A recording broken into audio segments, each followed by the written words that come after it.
하나님께서 지난 한 주간도 우리 기쁨의 동산에 너무너무 잘해 주셨습니다. 가장 먼저 감사할 것은 이웃초청잔치에 현장에 무려 23분이 오셨다는 거예요. 코로나19 때문에 우리가 잘 오기가 어렵지 않아요. 기존에 교회 다니는 분들도 나오기 어려운데 새 가족들이 23분 참석했다는 건 기적 같은 일이라서 정말 주님이 하셨다 인정하고 감사하고요. 수고하신 모든 분들에게 감사를 드립니다. 두 번째는 우리 주차장 광고 계속 나오는데요. 이미 접수하신 분들은 입력이 돼서 딱 들어가면 입주민이라고 뜹니다. 얼마나 감사해요. 그리고 아직 이제 주차 신청하지 않은 분들 중에 교회에 자주 오시는 분들은 우선적으로 신청해 주시고, 혹시 모르니까 여러분만 신청하신 다음에 혹시 순서상 뒤로 밀려도 이제 사무실에서 얘기하면 들어가고 나오는데 어려움이 없을 것입니다. 많이 도와주십시오. 세 번째로는 제가 신방하면서 경험하는 건데, 하나님께서 담임 목사 모르게 서로 성도들을 섬겨주고 또 교육자도 섬겨주고 위로 격려하는 분들이 많이 있다는 것을 느꼈습니다. 우리 교회가 여기까지 오는 동안 담임 목사가 못하는 부분들을 우리 성도님들이 잘 해주셔서 여기까지 올 수 있었습니다. 연말을 맞이해서 감사를 드리고요. 계속해서 그 자리에서 기쁨으로 역할을 잘 감당해 주시면 감사하겠습니다. 자, 이제 오늘 제목과 대지를 같이 보도록 하겠습니다. 제목과 대지, 죽음도 살리는 만남입니다. 우리가 설교자 회의 때 이웃초청잔치 다음 주기 때문에 사실은 이 VIP들을 염두에 두면서 제목을 한번 정해봤습니다. 여러분이 교회에 온 것은요, 최고의 만남을 누리는 복을 얻은 거죠. 저는 어린애들을 기도해 줄 때 만남의 복을 기도합니다. 좋은 친구 만나게 하시고, 좋은 선배와 후배, 좋은 선생님과 교수님, 더 나아가서 좋은 목회자를 만나게 하시고, 맨 마지막에 좋은 배우자를 만나는 복을 누리게 해달라, 그렇게 기도하는데요. 여러분, 만남 중에 가장 큰 복이 뭘까요? 그거는 결국 우리의 구원자이신 예수 그리스도를 만나는 복이죠. 왜냐하면 그 예수 그리스도를 만나면 그분은 죽음도 살리는 분이니까 못하는 게 없어요. 그냥 이제 끝나는 거예요. 이제 모든 고민 끝, 방황 끝, 행복 시작인 거죠. 근데 유머 하나 할까요? 병든 자여 나에게 오라 라고 말한 세 사람이 있어요. 누굴까요? 첫 번째 엿장수, 두 번째는 의사, 세 번째는 예수님이에요. 예수님이 자신을 의사라고 말씀하면서 병들었다고 느끼는 사람은 다 내게 오라. 건강하다고 느끼면 안 오지만 병들었다고 느끼게 오면 다 치유해 주겠다. 그래서 예수님이 자신을 의사로 했기 때문에 의사, 혹시 닥터 김사부 보셨나요? 한번 잠깐 보죠. 닥터 김사부가 너무 인기가 있어서 시리즈 2까지 했죠. 제가 지금까지 본 드라마 중에 은혜 받은 드라마 낼 수 있어요. 근데 이 드라마의 핵심 주제는 만남이었더라고요. 보니까 좀 빨리 읽어보면 이제 한 최고의 의사와 그 후배들의 만남을 통해 변화되는 과정을 그린 드라마다. 근데 저는 이걸 보면서요, 야, 저런 진짜 의사를 만나야 성도들이 고생하지 않을 텐데 라는 생각을 해봤어요. 왜냐면 정말 진짜 의사 같아요. 드라마니까 그렇지만. 근데 저 아무리 훌륭한 의사도요, 못하는 게 있더라고요. 뭐죠? 죽은 사람은 못 살려요. 돌담병원인가요? 돌담병원의 원장이 죽어가는데 살리지 못하는 안타까운 모습을 볼 수 있었어요. 그런데 의사지만 모든 것을 다 고치고 심지어 죽은 사람도 살리는 분이 있으니 누굴까요? 예수 그리스도예요. 그게 이제 오늘 본문의 내용이에요. 그러니까 이게 너무 믿을 수 없는 거죠. 그래서 이 세상 사람들은 믿을 수 없기 때문에 별별 얘기를 다 해요. 그럼 한번 세 사람 보여주세요. 이 도무지 믿을 수 없기 때문에 스피노자를 비롯하여 세 사람이 이런 말을 했어요. 한번 읽어주실래요? 스피노자 뭐라고 했나? 만일 누구라도 나를 위하여 요한복음 11장에 있는 나사로의 부활 기사를 진실로 입증하는 자가 있다면 나는 내가 세운 철학을 파괴하고 크리스찬이 되겠다. 네, 이 철학자인데 세계적인 철학자잖아요. 만약 11장 이 나사로가 살아난 것을 입증만 한다면 나 예수 믿겠다 그런 거죠. 믿을 수 없다는 거예요. 파울루스 기절한 나사로를 무덤에서 꺼내 바깥바람을 쐬어 호흡을 회복했다. 믿을 수 없으니까 기절했대, 기절. 세 번째요. 예수에 대한 신앙이 식어가자 베다니의 세 남매와 짜고 술책을 부렸다. 도무지 믿을 수 없기 때문에 저런 얘기를 하는 거죠. 근데 이거를 믿는 순간 인생은 사실은 뭐예요? 이제 끝나는 거예요. 왜냐하면 이걸 믿는 순간 결국 모든 기적을 믿을 수 있고 결국 예수님을 통해서 얻는 유익을 다 누릴 수 있는 거죠. 그럼 예수님의 부활을, 예수님이 부활시키는 분이라는 걸 믿는다는 게 뭘까요? 25절에 보면 나는 부활이요 생명이다 그랬는데요. 이걸 한마디로 말하면 뭐예요? 이제 두려워하지 마라. 내가 죽음도 정복했다. 그러므로 내가 뭐든지 할 수 있다. 여러분, 그래서 예수님의 부활을 믿는 순간 모든 인생의 문제는 끝나는 거예요. 근데 이 문제는 잘 안 믿어진다는 게 문제겠죠? 여러분, 이왕 주 앞에 나왔으니까요, 꼭 예수님의 부활을 믿으시고 모든 근심력, 걱정, 염려에서 해방되시기를 주의 이름으로 축원합니다. 자, 이제 오늘 본문을 한번 볼 거예요. 38절부터 볼게요. 이제 우리가 이 본문을 잡았는데 38절부터 조금 이해하기 어려운 내용이 나와요. 38절 시작. 이에 예수께서 다시 속으로 비통히 여기시며 무덤에 가시니 무덤이 굴이라 돌로 막았거늘. 비통 여긴다. 우리가 딱 보면 어떻게, 아, 예수님이 사랑하는 나사로가 죽었기 때문에 사람들이 우는 모습을 보고 비통 여기다니까 슬퍼하시는구나 라고 오해할 수 있어요. 근데 이게 원어적으로 보면 슬퍼하는 게 아니라 화를 내시는 거예요. 한번 보여주세요. 예수께서 다시 속으로 비통 여긴다. 그것을 보면 다른 구절이죠. 마태복음 9장에 가보면 엄히 경고하다. 마가복음 1장에 엄히 경고하사. 마가복음 14장 5절에 책망하는지라. 그러니까 슬픔의 표현이 아니라 화가 나셨다는 것을 보여주는 거죠. 그럼 예수님 왜 화가 났을까요? 아, 내가 좀 일찍 와서 나사로를 안 죽였어야 되는데 자책하는 게 아니에요. 그리고 사람들이 그 믿지 못해서 우는 것 때문에 화를 내시는 게 아니라 근본적으로 그 죄로 말미암은 죽음 앞에 고통당하는 사람들을 보면서 그 죽음에 대해서 화를 내시는 거예요. 그래서 사실 예수님이 이 나사로를 살리는 사건은요, 우리가 보통 말하는 영린을 건드린, 영린 아시나요? 영린? 예? 용의 그런 그 안에 있는 비늘을 건들면 반드시 죽인다는 거잖아요. 물론 이건 이제 그런 사가들이 얘기하는 거죠. 왕한테 나가서 설득하려 나갔다가 잘못 왕의 영린을 건드렸다가는 끝난다. 그 조심해라. 그런 뜻에서 나온 건데, 서양 속담에서는 이 부분을 어떻게 하냐면 넘어서지 않아야 될 강을 건넜다. 그러니까 예수님이 나사로를 살린다는 것은 얼마나 치명적이냐면, 나사로를 살린 다음부터 어떻게 해요? 종교 지도자들이 저는 반드시 죽여야 한다. 가만 놔두면 안 되겠다라고 하는 거예요. 공간복음에는 이 성전을 막 소란스럽게 한 것 때문에 예수님을 죽인다고 나와요. 요한복음에서는 이 나사로를 살린 것 때문에 예수님을 반드시 죽여야 한다고 그렇게 해석하고 있어요. 그만큼 중요한 사건인데 예수님이 의도적으로 이 사건을 일으킨 거죠. 첫째는 자신이 메시아이심을 보여주기 위함이지만 동시에 자신이 십자가에 죽으시고 부활할 것을 미리 보여주는 것이고, 마지막 때에 우리의 이름을 불러서 모든 사람이 죽은 자 가운데 살아날 것을 보여주고 있는 거예요. 그러나 1차적으로 예수님이 나사로를 살릴 때 그 예수님 마음속에 어떤 내용이 있었는가 제가 한번 읽어드릴게요. 예수님은 나사로를 무덤에서 나오게 하는 유일한 방법은 그 안에 들어가는 것임을 아셨다. 왜? 무덤에서 나사로를 나오게 하려면 본인이 죽으셔야 한다는 걸 아신 거예요. 우리의 장례식을 막을 수 있는 유일한 길은 자신의 장례식을 일으키는 것이다. 그래서 이 영어로 표현할 때 뭐냐면, 예수님이 나사로야 나와라 라고 말하는 것은 자기의 사형 집행 영장에 사인하는 것이다. 그 뭐예요?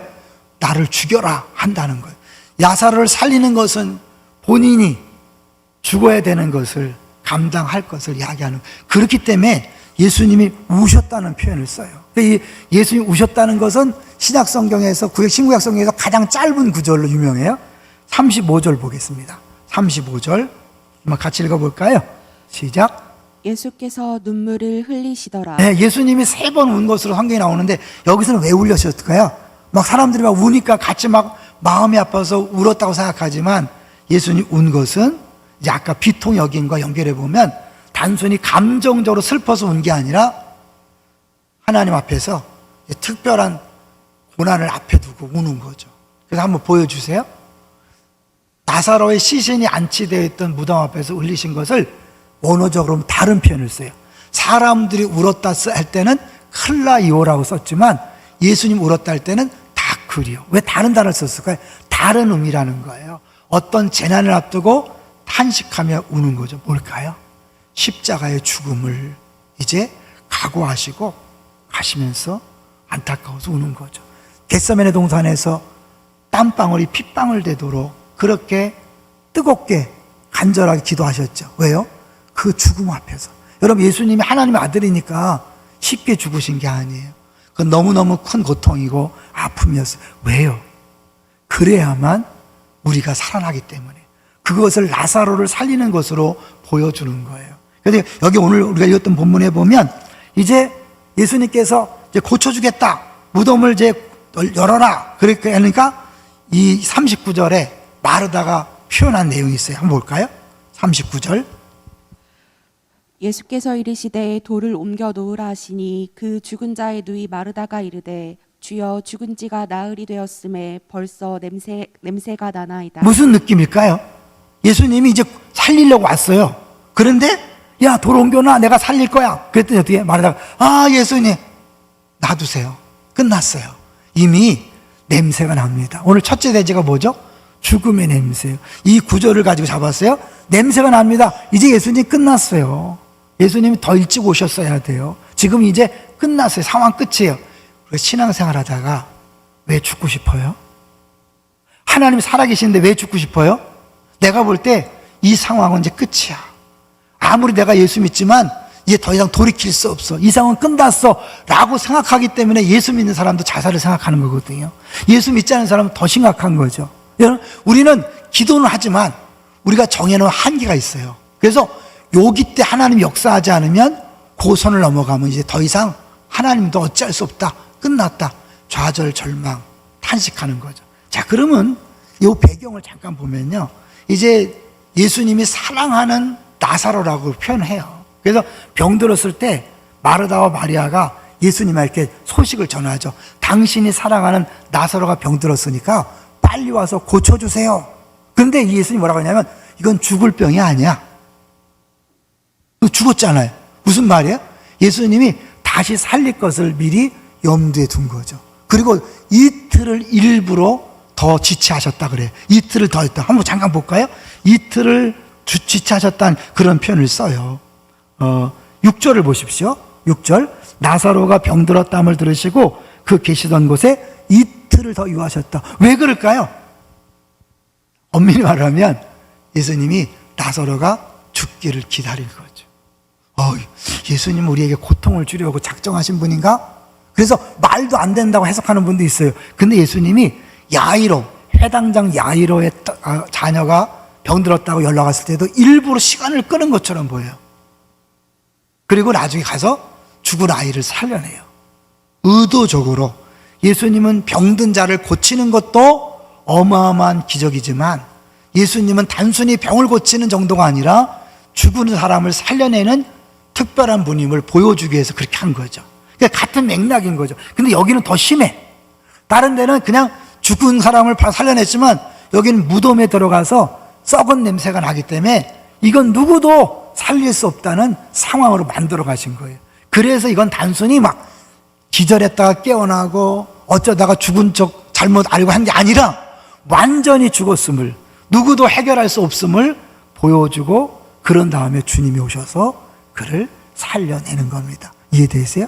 여러분, 우리가 신앙생활 하다가 우리가 아무리 기도해도 응답이 되지 않아요. 정말 하나님 너무합니다. 너무 죽어라 하는 것 같아. 막 겹쳐오죠. 그래서 하나님 안 계신 것 같아. 안 돌보시는 것 같아. 걱정하지 말라는 거예요. 주님이 지금 역사하지 않는다는 건 뭐예요? 더 큰 계획을 지금 세우시고 진행하고 있다는 거예요. 할렐루야. 그걸 보여주는 거예요. 여러분, 오늘 본문을 말씀을 들으면서 기억하세요. 지금 내가 오랫동안 기도했는데 하나님 응답하지 않고 상황은 더 악화됐다. 심지어 코로나19 2년을 통하여 더 악화됐다. 이젠 가망성이 없다. 걱정하지 마세요.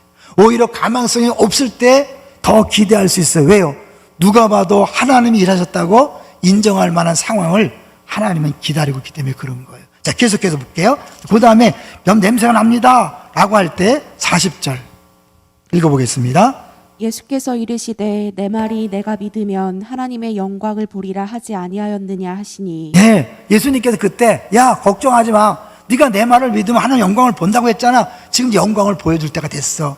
요 두 개를 기억에 남게 하도록 그림으로 준비했으니까 잊지 마세요. 자, 뭐예요?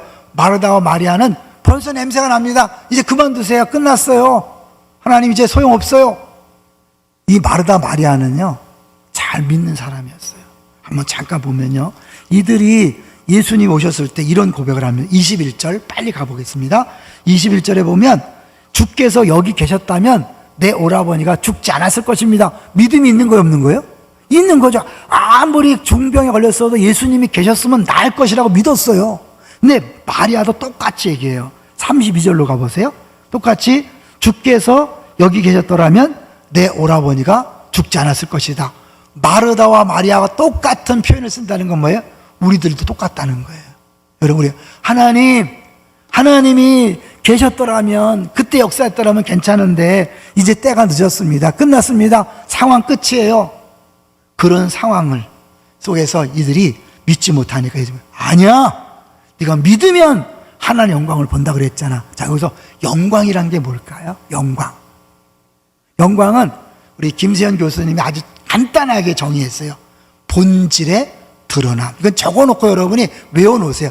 영광은 본질의 드러남이에요. 그러니까 우리가 예수님 탄생할 때 천사들이 찬양했죠. 뭐라고 했어요?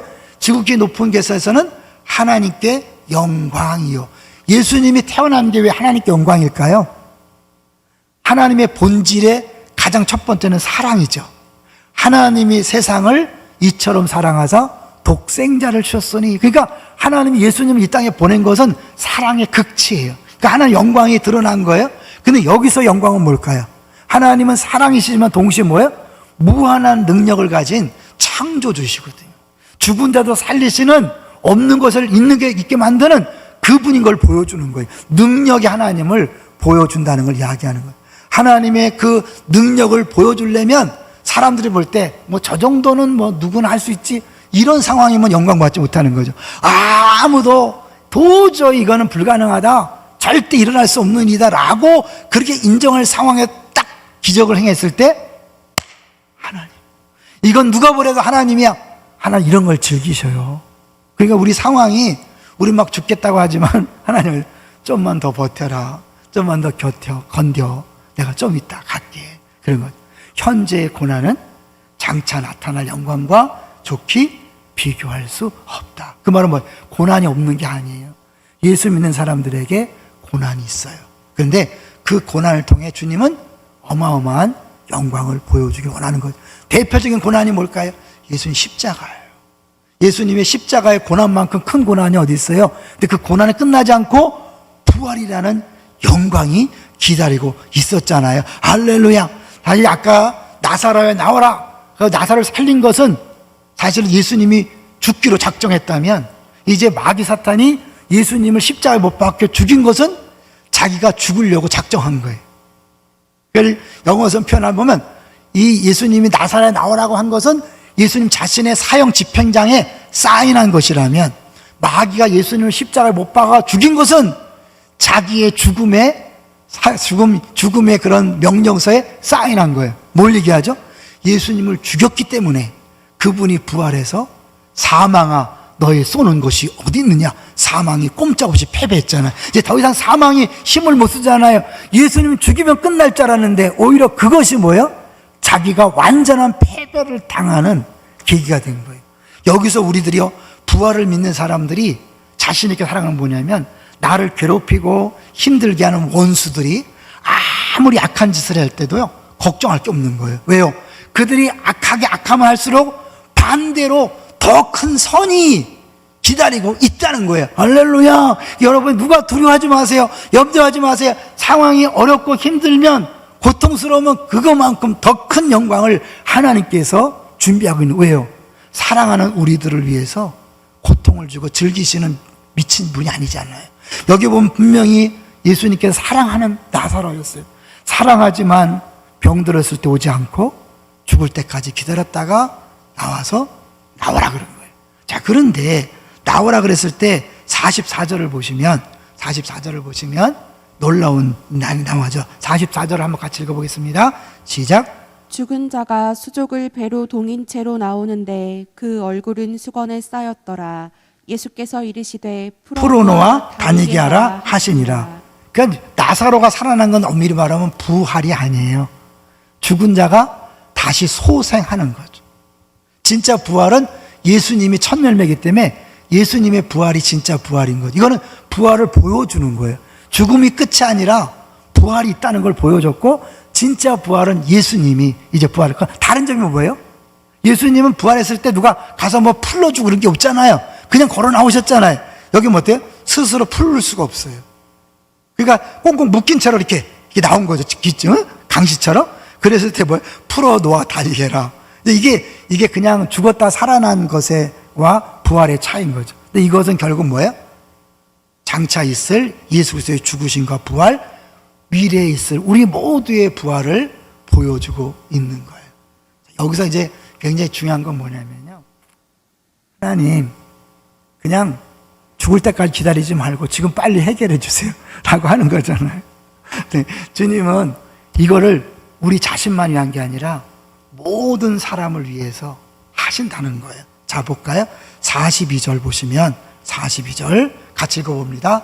시작. 항상 내 말을 들으시는 줄을 내가 알았나이다. 그러나 이 말씀 하옵는 것은 둘러선 무리를 위함이니 곧 아버지께서 나를 보내신 것을 그들로 믿게 하려 함이니라.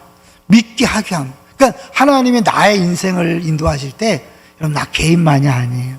여러분을 통한 기적과 역사는 여러분 주변에 있는 사람들에게 하나님의 영광을 드러내기 위함이라는 사실을 기억하세요. 왜 하필이면 나냐? 예, 여러분은 뽑힌 거예요. 특별한 선수로 뽑힌 거예요. 왜 나만 겪는 고난이라고 그렇게 불평하지 마세요. 하나님 여러분을 특별히 사랑해서 인정해서 뽑아서 그런 통로로 쓰시는 거예요. 많은 분들이요, 아무리 생각해도 내 상황 끝났다. 목사님 저렇게 설교하지만 나는 끝났다. 제가 일부 예배 설교를 하다가 제가 이제 성도들 사정을 하니까 저분들은 자신들이 끝났다고 생각할 텐데 이 설교를 들으며 어떤 생각이 들까? 막 울컥한 마음이 있더라고요. 사실 우리는 병이 치유되는 것, 이것만 기대하지만 죽었다가 살아나는 것은 단순히 회복이 아니에요. 완전히 다른 차원. 우리가 상상할 수 없고 기대할 수 없고 전혀 느끼지 못했던, 역사에 없었던 일이 일어나는 걸 얘기하는 거예요. 여기서 두 가지 예화를 같이 나눠보려고 짧게. 우리 집사님 한 분은 아들을 셋을 낳은 다음에 남편이 도박에 빠졌어요. 순간 너무 큰 두려움이 오더래요. 왜냐하면 애 셋을 낳는데 남편이 도박에 빠지면 헤어나오지 못하잖아요, 대부분. 그러면 집안이 이제 완전히 망가질 텐데 내가 애들 셋을 어떻게 우나? 너무 절박하니까 그때부터 베란다에다 담요를 깔고 기도를 시작한 거예요. 남편 차가 들어오고 나오는 걸 보면서 벌써 감정이 흔들리면 안 되는데 기도를 했는데 남편이 볼 때는 안 한 거죠. 근데 어느 날 들켰어요. 기도하는 걸 들켰어요. 남편이 딱 눈치를 챈 거죠. 나 때문에 그런다는 거. 뭐해? 그래서 기도했다고. 솔직히 그냥 날 욕하라고 그러더래. 욕하라고. 어? 그렇게 뭐 억지로 참지 말고 욕하라고. 그런데 이제 또 계속 기도하는 중에 한 번은 갑자기 기도하는데 너무 빠른 시간에 발자국 소리가 들리더래요. 그래갖고 이제 정리하고 소파에 앉아 있는데 현관문을 남편이 열고 들어와서는 갑자기 너 기도했지? 그러더래요. 자기가 도박장에 앉아 있는데 너무 냄새가 막 역해서 도저히 자리에 앉지 못하고 뛰쳐나왔다는 거예요. 그래서 씩씩대면서 집으로 온 거예요. 이제 그러면서 사실은 하나님이 일하기 시작했는데 결국 거기서 벗어났는데, 벗어나고 나서 한 얘기가 뭐냐면 자기가 도박을 하다 보니까 딴 사람은 한 명도 없대. 다 잃고 그 하우스 주인만 돈 벌더래. 그러니까 완전히 다 손해보는 장사죠. 그런데도 밤새도록 담배를 피면서 그 좁은 공간에서 밤새면서도 그걸 못 빠져나온다는 거예요. 다른 사람이 뭐라고 해도 전혀 귀 안 들렸는데 딱 빠져나오고 보니까 그게 얼마나 어리석고 얼마나 이상한 짓인지를 알게 됐다는 거예요. 이런 거예요. 사람이 해결할 수 없어요. 누가 해결하죠? 하나님이 해결하시는 거예요. 여러분이 말한다고 막 야단친다고 뭐 운다고 되는 게 아니라 하나님이 하셔야 합니다. 할렐루야. 여러분, 하나님께서 하시면 뭐든지 할 수 있다는 사실을 믿는다면 지금 상황에서 좌절하고 절망하지 마세요. 여기는 이제 끝이다, 이제 더 이상 가망이 없다, 아니에요. 거기부터 시작입니다. 하나 더 얘기할게요. 자녀를 키우는 가정들이 있잖아요. 한 6년을 사춘기 아이 때문에 고생하는 부부를 제가 옆에서 쭉 봐왔는데요, 이번 수능에 그야말로 대박이 났더라고요. 평상시보다 어마어마하게 잘 봤어. 구체적으로 얘기하지 않을 거예요. 왜냐하면 또 막 계산을 할까봐. 근데 그 6년 동안을 그렇게 힘들게 안타까운 마음으로 자녀를 위해 기도하고 섬기더니 하나님께서 신기한 방법이라 하시더라고요. 여러분, 그거는 단순히 우리가 생각한 대로 애가 좀 변화되고 뭐 하는 게 아니라 하나님은 우리가 생각하지 못한 전혀 다른 차원의 계획을 갖고 계셨던 거예요. 할렐루야. 여러분, 지금 어렵고 힘든 거 인정해요. 거기 끝이 아니에요. 주님께서 지금도 일하고 있어요. 그래서 우리가 헌금성으로 준비했지만 설교 시간에 한번 같이 한번 찬양해 보려고 그래요. 여러분, 늘 헌금성을 했지만 왜 나만 겪는 고난이냐고, 이걸 설교 시간에 한번 같이 불러보려고 그래요. 여기 보니 뭐냐면, 너무 견디기 힘든 지금 이 순간에도 주님이 일하고 계시잖아요. 힘을 내세요. 힘을 내세요. 주님이 나와 함께 함을 믿는다면 어떤 역경도 이길 수 있잖아요. 여러분, 어려움은 내가 울부짖는다고 해결되는 게 아니에요. 주님 계획한 대로 그때까지 가야 돼요. 죽는 데까지 가야 돼요. 근데 그때까지 버틸 수 있는 힘은 뭐냐면 하나님이 일하고 있다, 더 좋은 걸 예비하고 있다, 영광을 드러내신다, 이 사실을 믿을 때 버티고 견디는 거예요. 이게 믿음인 거예요. 그런 마음으로 한번 찬양해 봅니다.